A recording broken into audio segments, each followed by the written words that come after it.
Méditons ensemble.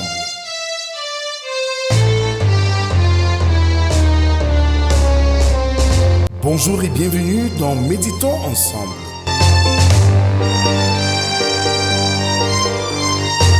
Une émission quotidienne de réflexion et de méditation pour vous aider à approfondir votre marche avec Dieu. Je suis votre hôte, le révérend Rodrigue de Cage, et je suis ravi de partager avec vous ces moments de méditation et de réflexion. Chaque jour de lundi à vendredi, nous allons explorer les Saintes Écritures selon le calendrier qui nous est proposé. Je vous invite à vous joindre à nous dans cette aventure spirituelle. Prenez quelques instants chaque jour pour vous connecter avec Dieu et vous laisser transformer par sa parole. Que Dieu vous bénisse et vous guide sur votre chemin. Alors, bien-aimés dans le Seigneur, nous sommes aujourd'hui le vendredi 6 juin 2025. La persécution est souvent le prix de la fidélité, mais elle est également le catalyseur de la croissance et de la victoire. Je nous invite en ce dernier jour ouvrable de la semaine à continuer notre adoration avec le cantique sur les ailes de la foi intitulé Roc séculaire. 331, Roc séculaire.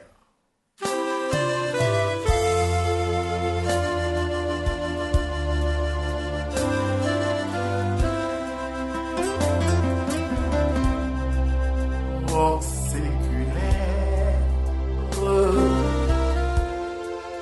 frappez pour moi. Sur le calvaire, je viens à toi. Tu sais mes chutes, ô mon sauveur. Tu vois mes luttes et ma roc séculaire, frappez pour moi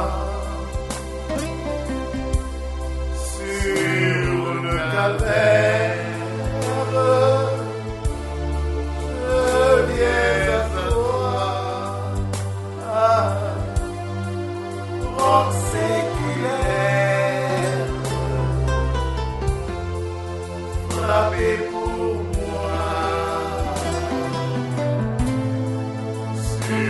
calvaire, je viens à toi. Adorons le Seigneur avec le psaume 82. Jusque à quand jugerez-vous avec iniquité et aurez-vous égard à la personne des méchants? Rendez justice aux faibles et à l'orphelin. Faites droit aux malheureux et aux pauvres. Sauvez le misérable et l'indigent. Délivrez-les de la main des méchants. Ils n'ont ni savoir ni intelligence. Ils marchent dans les ténèbres. Tous les fondements de la terre sont ébranlés. J'avais dit, vous êtes les dieux, vous êtes tous les fils du Très-Haut. Cependant, vous mourrez comme des hommes, vous tomberez comme un prince quelconque. Lève-toi, ô Dieu, juge la terre, car toutes les nations t'appartiennent. Amen. Seigneur notre Dieu, nous voici rassemblés devant toi ce matin, en ce dernier jour ouvrable de la semaine. C'est l'occasion pour nous de sonder tes saintes écritures, d'apprendre à te connaître, d'y réfléchir sur notre vie après la mort. Oui, Seigneur, nous t'appartenons et nous voulons demeurer en ta présence. Viens et instruis-nous par ta parole. C'est au nom de Jésus-Christ, ton Fils, que nous t'avons ainsi prié. Amen. Le texte de méditation de ce jour est celui de l'Acte des Apôtres au chapitre 5, les versets 17 à 33. Là, il est écrit: Cependant, le souverain sacrificateur et tous ceux qui étaient avec lui savoir le parti des Sadducéens, se levèrent et remplis de jalousie, mirent les mains sur les apôtres et les jetèrent dans la prison publique.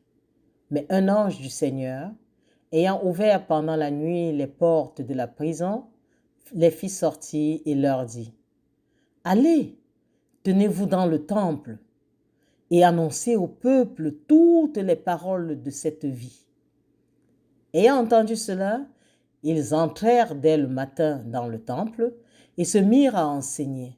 Le souverain sacrificateur et ceux qui étaient avec lui étaient survenus. Étant survenus, ils convoquèrent le Sanhédrin et tous les anciens des fils d'Israël et ils envoyèrent chercher les apôtres à la prison. Les huissiers, à leur arrivée, ne les trouvèrent point dans la prison. Ils s'en retournèrent et firent leur rapport, en disant, « Nous avons trouvé la prison soigneusement fermée et les gardes étaient devant les portes, mais après avoir ouvert, nous n'avons trouvé personne dedans. » Lorsqu'ils eurent entendu ces paroles, le commandant du temple et les principaux sacrificateurs ne savaient que penser des apôtres et des suites de cette affaire. Quelqu'un vint leur dire, « Voici, les hommes que vous avez mis en prison sont dans le temple et ils enseignent le peuple. » Alors le commandant partit avec les huissiers et les conduisit sans violence, car ils avaient peur d'être lapidés par le peuple. Après qu'ils eurent amené en présence du Sanhédrin, le souverain sacrificateur les interrogea en ces termes. « Ne vous avons-nous pas défendu expressément d'enseigner en ce nom-là? Et voici, vous avez rempli Jérusalem de votre enseignement, et vous voulez faire retomber sur nous le sang de cet homme. » Pierre et les apôtres répondirent, « Il faut obéir à Dieu plutôt qu'aux hommes. Le Dieu de nos pères a ressuscité Jésus, que vous avez tué, en le pendant au bois. Dieu l'a élevé par sa droite comme prince et sauveur, pour donner à Israël la repentance et le pardon des péchés. Nous sommes témoins de ces choses, de même que le Saint-Esprit que Dieu a donné à ceux qui lui obéissent. » Furieux de ces paroles, il voulait les faire mourir. Amen. Alors, bien-aimés dans le Seigneur, il n'y a pas de prison si sombre, si forte, que Dieu ne puisse y visiter son peuple et, s'il le veut, l'en faire sortir. La guérison d'une maladie, la cessation de nos troubles nous sont donnés non pour que nous puissions jouir du confort de la vie, mais pour que Dieu puisse être honoré par les services de notre vie. Les prédicateurs de l'évangile de Christ n'ont pas à se retirer dans des coins perdus tant qu'ils ont l'opportunité de prêcher dans de grands rassemblements. Mais ils doivent prêcher aux plus petits, ceux dont les âmes sont aussi précieuses pour Christ que celles des âmes des plus grands. Parler à tous, car tous sont concernés. Parler à ceux qui sont résolus à entendre, à vivre et mourir pour cet évangile. Parler à tous des paroles de cette vie céleste, divine, en comparaison de laquelle la vie présente terrestre ne mérite pas le nom. Ces paroles de vie que le Saint-Esprit met dans votre bouche, oui, la parole de l'Évangile est la parole de vie. Cette parole par laquelle nous pouvons être sauvés. Combien sont misérables ceux qui sont vexés du succès de l'Évangile et ne peuvent seulement que voir que la parole et la puissance du Seigneur sont contre eux. Et ils tremblent pour les conséquences, mais cependant, ils continueront. Bien-aimés, rien ne peut arrêter la propagation de la parole de Dieu. Il nous revient simplement de nous laisser conduire par ce Dieu fort à annoncer cette parole d'amour et que les rebelles à cette parole, quand bien même ils se retourneraient contre nous, Dieu ne nous laissera pas tomber parce que tout se passera selon son bon vouloir.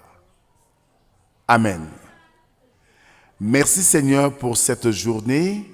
Merci pour cette occasion que tu nous donnes de sonder tes Écritures et de voir au travers de cette Écriture que la vie du chrétien n'est pas qu'une vie rose, elle est pleine de difficultés et d'embûches.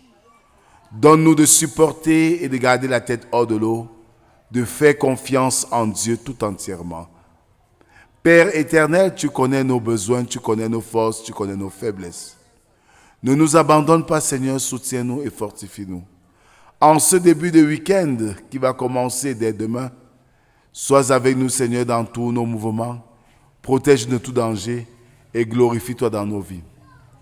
C'est au nom de Jésus-Christ, ton Fils, que nous t'avons ainsi prié, lui qui nous a appris à te dire, notre Père qui es aux cieux, que ton nom soit sanctifié, que ton règne vienne, que ta volonté soit faite sur la terre comme au ciel.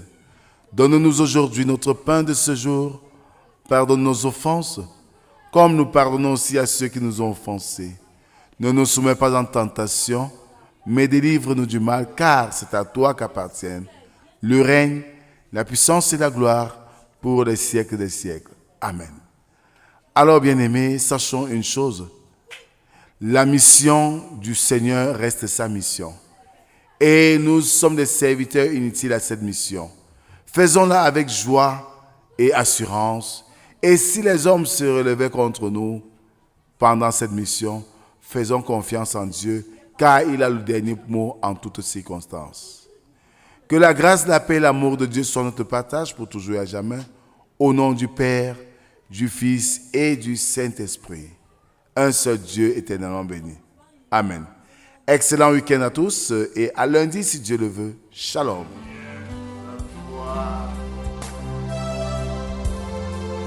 Eau purifiée, lave Seigneur et sanctifie mon pauvre cœur, ma main tremblante ne t'offre